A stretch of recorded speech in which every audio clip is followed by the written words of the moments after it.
Et donc, c'est comme si on vous avait mis la tête dans votre cul, mes potos, et qu'on vous faisait tourner en rond. Sincèrement, c'est un peu ça, oui. Il faut que j'arrête de m'effurer. Mais pour ça, il faut que je quitte Paris, que je me remette au sport, et ça va le faire aux arts martiaux. Donc, abstraction,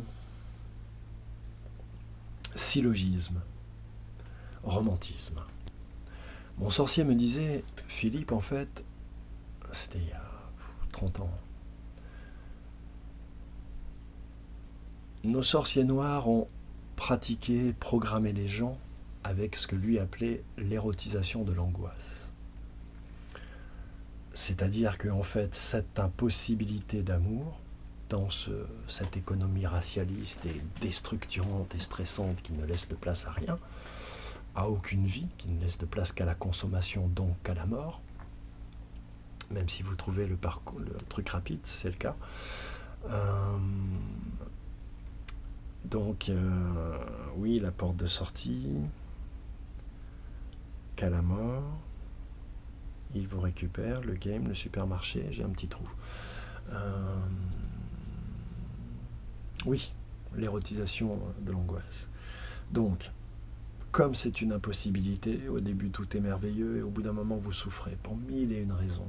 Parce qu'on croit vivre sur des codes acquis, donc on ne passe pas de contrat, etc. Il y a plein de choses qu'on ne fait plus, que la tradition nous imposait de faire, le rôle de la femme, le rôle de l'homme, bref, des lois naturelles dont découlent des règles que nous appliquons et qui nous permettent de durer, surtout de nous respecter les uns les autres.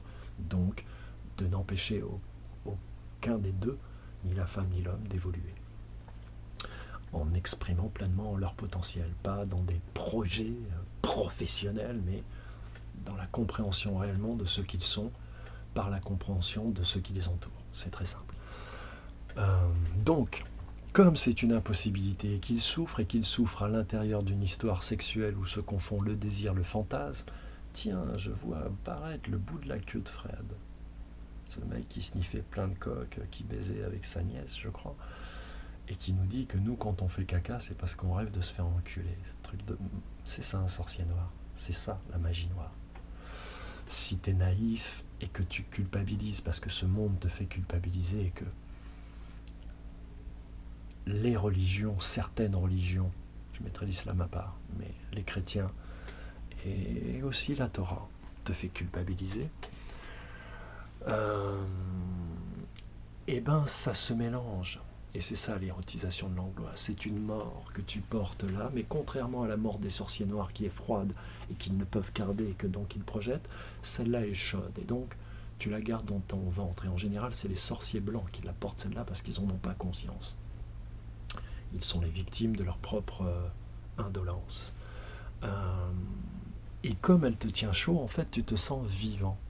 Et comme ça existe depuis que tu es tout petit, parce que depuis que tu es tout petit, tu commences à rentrer dans des histoires d'amour, alors t'as pas de copine, les mecs, la pression du groupe, le patriarcat, il faut une copine, tout ça, c'est le premier finalement, c'est la première possession que tu as quand t'es un homme, c'est une copine, c'est ce que les mecs, voilà, donc aujourd'hui ils ont des portables, tout ça avant, nous on avait des mobilettes, voilà, moi j'en avais pas, mais bon bref, voilà. Mais finalement, la femme, c'est la première possession de l'homme. C'est ce qui le place dans le patriarcat comme étant un homme abouti ou un jeune homme en vue d'aboutissement. Donc, cette mort te tient chaud et du coup, tu ne peux plus t'en passer, mon poteau.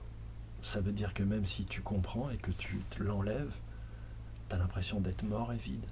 Et donc, qu'est-ce que tu fais? Tu te dépêches de rattraper quelqu'un à qui tu vas t'attacher comme une chèvre à son piquet. Voilà ce qui se passe.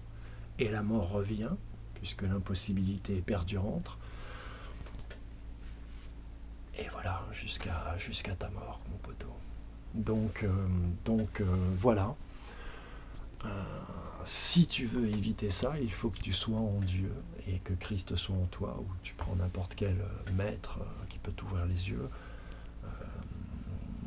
Voilà, chacun selon sa sensibilité, sa culture, son histoire aussi, ses rencontres, ce qu'il a touché, et puis la nécessité évolutive qui est la sienne et qu'il ne maîtrise pas forcément, puisqu'on ne sait pas où on va, on sait qu'on évolue, Voilà, et petit à petit, on commence à resserrer, à savoir qui on est, ce qu'on peut faire, ce qu'on peut pas faire, ce qu'on vaut, etc.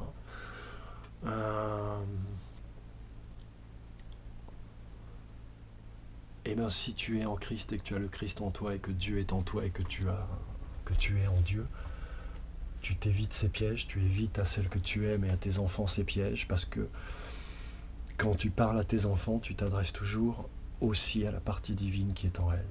Tu ne peux pas lever la main sur elle, par exemple. Tu ne peux pas le faire avec ta femme non plus, parce qu'il y a une partie divine qui est en elle, qui lui appartient, qui fait partie, qui génère des choses comme le devoir croire, même si tu penses qu'elle a tort. Si tu penses qu'elle a tort et que tu ne sais pas lui expliquer, je ne dis pas la convaincre, il ne s'agit pas de convaincre, il n'y a que les représentants de commerce qui essayent de convaincre. Les gens comprennent ou pas, tu n'as pas de maîtrise là-dessus. Donc, voilà, si tu aimes cette personne, c'est le temps qu'il faut. Il n'y a pas de conflit à avoir, il n'y a pas de combat. Tout ce qui crée les combats dans un couple, dans une famille, entre frères et sœurs, c'est le système économique, racialiste et vampirique qui fait qu'on reprojette les codes de ce système sur nos familles. Je voudrais vous finir cette vidéo en vous livrant une pensée sur laquelle je vais travailler. C'est que je pense, en fait, je vous ai donné un peu la constitution, ma vision du monde, les banques, la forteresse est en Suisse, l'âme ésotérique est donc l'angle de la Terre, la petite île qui est le plus proche de l'Antarctique, cet endroit mystérieux où il se passe beaucoup de choses, avec les rites écossais et acceptés francs-maçons qui règnent sur le monde, eux-mêmes reliés, enfin bref, et derrière le 33e degré, il y a quelque chose, et derrière ce quelque chose, il y a quelque chose, mais ce n'est pas encore l'heure de cette initiation. Et les États-Unis qui sont donc le Goliath incarné physique, l'armée physique du prince des ténèbres, des porteurs de lumière. Ceux qui sont en Suisse, qui sont donc de race blanche, et voilà l'idée que je veux soumettre, c'est que je pense qu'en fait que le nazisme et le fascisme découlent de la pensée des banquiers. C'est l'expression politique de la pensée économique, racialiste et esclavagiste des banquiers qui a, au fil des siècles et par le pouvoir qu'ils ont pris sur les pays, qui a pu se développer pour pouvoir encore plus prendre de pouvoir. Voilà ce que je pense. Et une idée à développer que je soumets à tous les philosophes de France. Ce qui sous-entendrait que réellement ce qu'il y a de pire dans la politique, ça paraît logique, mais si on fait ce lien direct, c'est plus puissant et on peut écrire beaucoup de livres autour de ça. La pensée nazie, la pensée fasciste, donc la pensée communiste, parce que les communistes étaient des fascistes, je parle pas de Georges Marchais, je parle de Staline, les vrais fascistes qui ont le plus de sang sur les mains, plus qu'Hitler, plus que... est une pensée de banquier.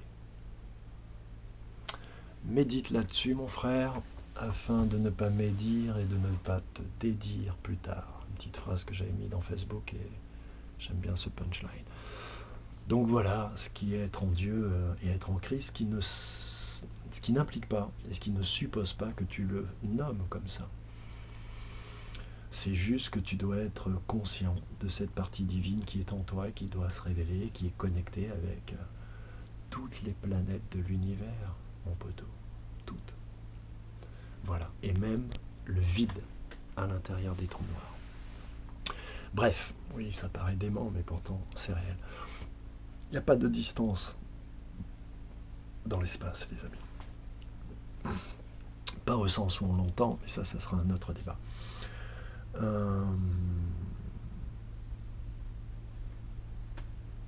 Voilà, je pense que c'est complet. Qu'est-ce qu'un athée, Satan et Lucifer, être en Dieu et avoir le Christ en soi. Je pense que là on vient c'est vraiment les 3 premières vidéos où je commence vraiment à développer l'exophilosophie politique appliquée.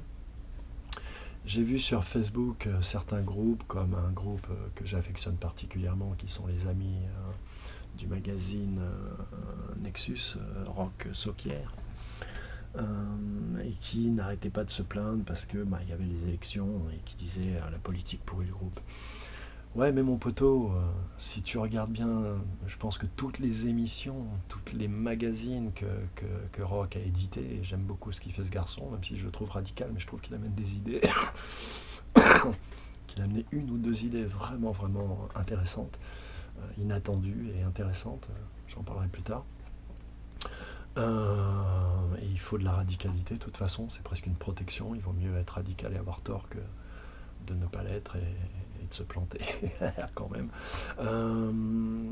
Donc voilà, de se plaindre. Mais mon poteau, si tu veux toutes ces informations, qu'il s'agisse même des ovnis, de tout ce qu'on peut évoquer, qu'on y croit ou pas, puisque de toute façon il ne s'agit pas de croire, il s'agit de comprendre et d'être, pas de savoir, ni... Voilà. C'est très subtil, hein, t'as vu, ça calme le cœur, ça calme l'esprit, je te jure mon poteau, si tu savais comme les bambous ils sont tranquilles.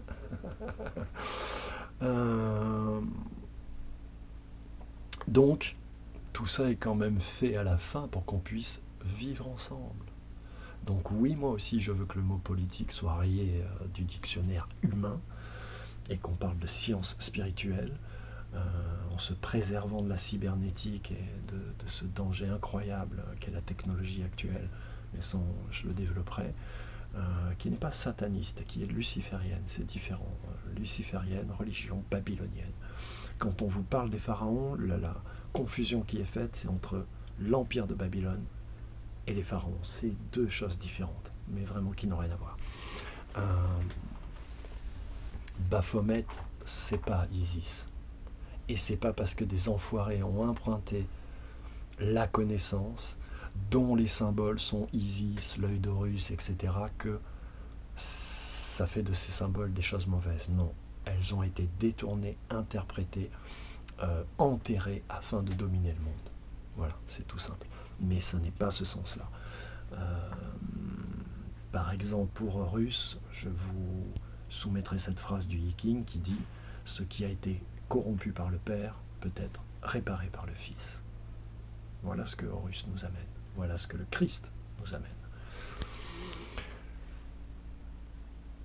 Donc, c'est pour ça qu'inévitablement on en revient, et puis de toute façon je pense que ça n'a aucun intérêt de faire de la philosophie voilà, dans son boudoir comme elle est pratiquée en Occident depuis...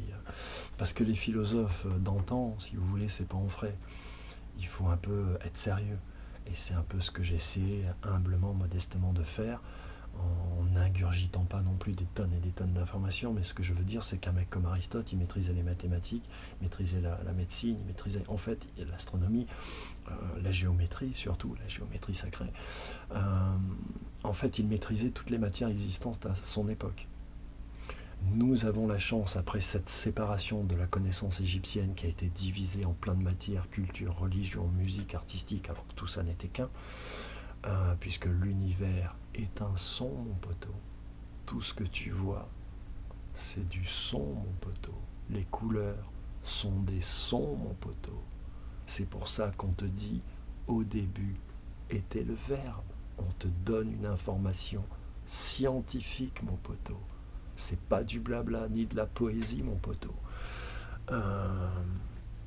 Donc, je ne sais plus où j'en étais, l'univers est un son, je ne sais plus où j'en étais du coup, je ne sais plus. Oui, donc avant que ça soit séparé, c'était la science spirituelle et ça permettait de gérer la cité, notamment du pays kémite, dans l'abondance, à travers les prêtres qui étaient ceux qui étaient en contact direct avec le peuple. Pharaon, un peu comme le roi, les rois de France, était un peu le logisticien, l'arbitre. Voilà, il s'assurait que tout se passait bien, mais il ne prenait pas réellement de décision, puisque l'empire kémite a été peut-être la seule expérience spirituelle réussie sur la Terre. Et ça, ils vous le cacheront toujours. Voilà, comme ils vous diront toujours que vous êtes les enfants de je ne sais pas quel ovni qui est venu vous triturer. C'est le même principe que quand les Occidentaux arrivent en Amérique et disent nous sommes supérieurs, nous avons le vrai Dieu qui vous a créé, qui nous a créé, mais il a dit que nous sommes supérieurs. Voilà, tu vois, c'est génial. Si je suis ton papa, je te raconte ce que tu veux comme histoire, mon poteau. Puis surtout, je prends ta fille, je prends ce que je veux, parce que ta fille, c'est ma fille. Tu comprends? Donc ta terre, c'est ma terre, ton pétrole, ton or, tout m'appartient. Ta culture, je m'en fous, je la piétine. j'en ai rien à foutre puisque c'est